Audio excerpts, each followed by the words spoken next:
Satnam Satnam Satnam ji. Waheguru Waheguru Waheguru ji. Who is Waheguru? Waheguru कौन है? इसके विषय में गरीबदास साहब ने कहा कि झांकी वेख कबीर की, नानक कीती वाह, और वह सिखा के गल पड़ी कौन छुटावे था। जितने भी महापुरुष ये परमात्मा से परिचित हुए, इन्होंने जो वाणी बोली ये परमात्मा की वाणी के तुल्य ही असर करती है। तो पूरे सिख समाज में वाणी का पाठ, भंडारे आदि उसी समय शुरू कर दिए। वाहेगुरु वाहेगुरु जाप करते हैं। Who is Waheguru? वाहेगुरु कौन है? इसके विषय में गरीबदास साहब ने कहा कि झांकी वेख कबीर की, नानक कीती वाह, और वह सिखा के गल पड़ी कौन छुटावे था।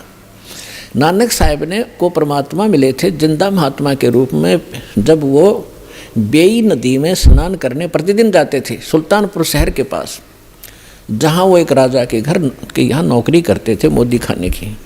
तो वहाँ नानक साहब जी ने बेई नदी में डुबकी लगाई स्नान करने के लिए, तो वहाँ से अदृश्य कर दिया, अंतर्धान कर दिया, और कहीं और सुरक्षित ले जाकर के उनका शरीर रख दिया। आत्मा को निकाल कर सतलोक लेकर गए। वहाँ जाकर देखा कि जो बाबा जी नीचे से आया था ये खुद भगवान है। जो महात्मा नीचे से आए थे खुद अमर पुरुष है, ये अमर पुरुष है, सतपुरुष है, ये अकाल पुरुष है। और वहाँ सिंहासन के ऊपर जाकर देखा कि सिंहासन के ऊपर जहाँ परमात्मा का सिंहासन है वहाँ उनका अन्य रूप था, अन्य तेज था शरीर में, करोड़ सूर्य मिला दे करोड़ चंद्रमा से।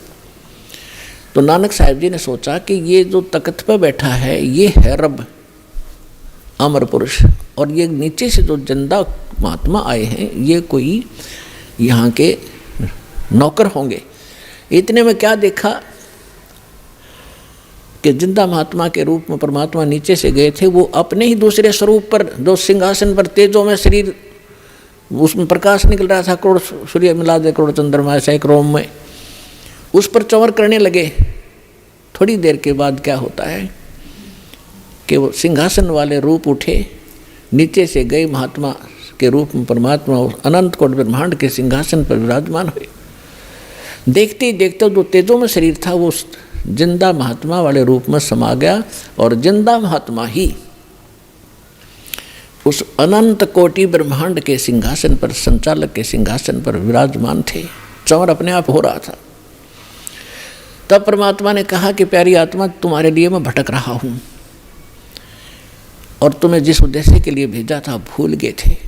आप रामकृष्ण के पुजारी बन गए, क्योंकि गुरु नानक देव जी हिंदू धर्म में जन्मे थे, श्री कालूराम मेहता खत्री के घर पे, और एक ब्रजलाल पांडे से वो गीता पढ़ा करते थे। विष्णु जी को सर्वश्रेष्ठ परमात्मा मानकर पूजा किया करते थे। तब परमात्मा ने उनको ब्रह्मा विष्णु महेश की सतीथि बताई, अपना सामर्थ्य दिखाया, और कहा कि मैं नीचे रहता हूँ, अब वर्तमान में प्रचार करने गया हुआ हूँ सच्चे ज्ञान का, और काशी के अंदर मैं धानक रूप में, जुलाहे रूप में रहता हूँ, और सतनाम बिना मोक्ष नहीं हो सकता। आपको सतनाम दूंगा, वहाँ आ जाना। इस प्रोसीजर में 3 दिन बीत गए। सौरभ ब्रह्मांड दिखाए, ब्रह्मा विष्णु महेश के लोक दिखाए। उधर से नानक साहब जी को मृत जान लिया गया था, और उनको सब चिंतित थे। तीसरे दिन उसी बेई नदी पर नानक जी फिर खड़े थे। राजा की नौकरी त्यागी नवाब की, और प्रथम उदासी की काशी की। एक तो वहाँ देखा सतलोक के अंदर झांकी परमात्मा की क्यों हो, ये तो वही बाबा नीचे से आते खुद भगवान है। वाहेगुरु वाहेगुरु, क्योंकि ज्ञान सुनाया था परमात्मा ने उनको बहुत गना कि वह गुरु वाहेगुरु वाहेगुरु। तो गरीबदास जी ने कहा है कि झांकी वे कबीर की, झांकी माने नज़ारा सतलोक का। जैसे आप 26 जनवरी पर अपने देखते हो या हरियाणा की प्रांत की झांकी, या राजस्थान प्रांत की झांकी, या महाराष्ट्र प्रांत की झांकी। झांकी मीन वहाँ जो कुछ भी प्रोग्रेसिव वस्तु होती हैं, कोई डैम होता है या ऐतिहासिक मंदिर होते हैं, उनके एक मॉडल बना करके सुंदर उसमें रखे जाते हैं कि इस प्रांत में ऐसा विकास चल रहा है और ऐसे यहाँ कोई धार्मिक स्थल है या कोई कारखाने हैं, वो दिखाई जाती है, वो झांकी, यानी कौन से की झांकी बढ़िया लगी, वो फर्स्ट सेकंड भी होती है। तो यहाँ गरीबदास जी कहते हैं झांकी वे कबीर की, सतलोक का नज़ारा देखा, और नानक कीती वाह वाह वाह गुरु वाह वाह, ये तो भगवान ने थे। और वह सिक्खा के गल प्रीब कौन छुटावे था। अब वाहे गुरु कौन है, यही अमर पुरुष ही है वाहे गुरु। वाह गुरु कौन थे, जैसे आदरणीय रामानंद जी को परमात्मा मिले थे, सचखंड लेकर गए थे, फिर वहाँ पे छोड़ा था। वो 5 वर्ष की लीला कर रहे थे, परमात्मा 5 वर्ष की आयु दिखा रहे थे। 104 वर्ष के वृद्ध रामानंद जी ब्राह्मण पंडित विद्वान वेदों और गीता के माने जाते थे। तब उसने कहा था कि तुम साहेब, तुम संत हो, तुम सतगुरु, तुम हंस, और गरीबदास तेरे रूप बिना और न दूजा अंश।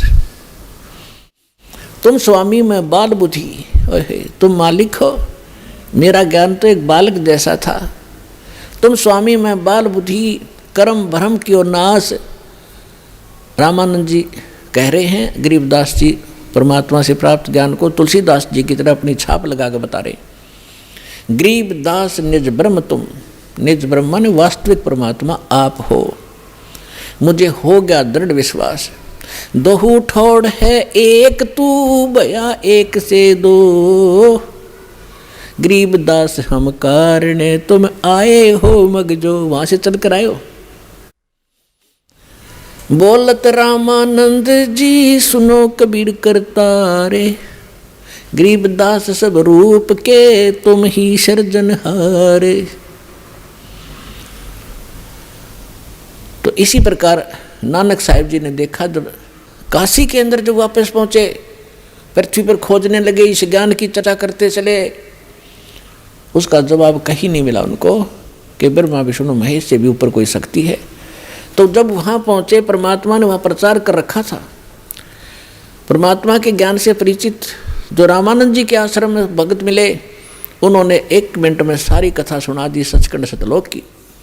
तब नानक साहिब जी ने कहा था कि मैं हे परमात्मा, कहते फाई सूरत मुलुक की वेश, ए ठगवाड़ा ठगी देश, खरासी आना बहुता बार, लो धानक रूप रहा करता। तेरा एक नाम तारे संसार, ओए होए। नानक साहिब जी ने कहा कि तेरा एक नाम, यो सतनाम तारे संसार में, ए हो आस ए हो आधार। इसी आस में मैं आपके पास आया हूँ, मेरा और कोई आधार रहा नहीं आपके ज्ञान से। तो कहने का भाव ये है कि दास जो कहना चाह रहा था आपको, ये कितना सीक्रेट मंत्र है। नानक साहिब जी ने, आज उनके करोड़ों शिष्य हैं, और उनके बाद 9 इनके गुरु साहिबान भी हैं, किसी के पास सतनाम की छींट नहीं लगी, इनके पास सतनाम नहीं था। तो पुण्यात्माओं, क्या गुरु नानक देव जी अन्य महात्मा हमारे दुश्मन थे, हमारे परम मित्र थे। उन्होंने ऐसा तरीका बता दिया, दान धर्म ये यज्ञ करवानी शुरू करवा दी। इससे मोक्ष नहीं हो सकता, लेकिन मनुष्य शरीर मिलता हुआ आ रहा है आपको, और मनुष्य शरीर से मनुष्य शरीर में आता है प्राणी छोड़कर, तो उसमें आस्था रहती है भगवान की, उसका नेचर भी अच्छा रहता है। बेशक वो समाज में रहकर कुछ दिन बिगड़ जावे, इस ज्ञान के सुनते ही वो तुरंत सेट हो जाता है। ये दास देख रहा है यहाँ पर 50-60 हज़ार की संख्या भी हो जाती है, 70 हज़ार भी हो जाती है विशेष समागम पर। और आप कैसे, कितने शिष्टाचार से बहन भाई रहते हैं, कितने प्यार से रहते हैं। आप पिछले जन्म से मनुष्य शरीर से आए हुए हो, और एक आधा कोई आ जाता भूल भटक कर, जो पिछले जन्म में मनुष्य ना हो करके वैसे किसी के साथ आ जाता, तो वो ही थोड़ी बहुत अटपट कर देता है, वो एक ही दुखी कर देता है, और आप हजारों की संख्या में ऐसे बैठ जाते हो और ऐसे चित्त ला कर सुनते हो मालिक की वाणी को। तो ऐसे आप में अब जल्दी ये ज्ञान समावेगा और पार हो जाएंगे 2 मिनट में। असंग जन्म हो गए धक्के खाते हैं। तो ई परमात्मा ने इसलिए ये रजा बख्शी थी, सभी महापुरुषों को सख्त हिदायत दे दी थी कि किसी को बताना नहीं।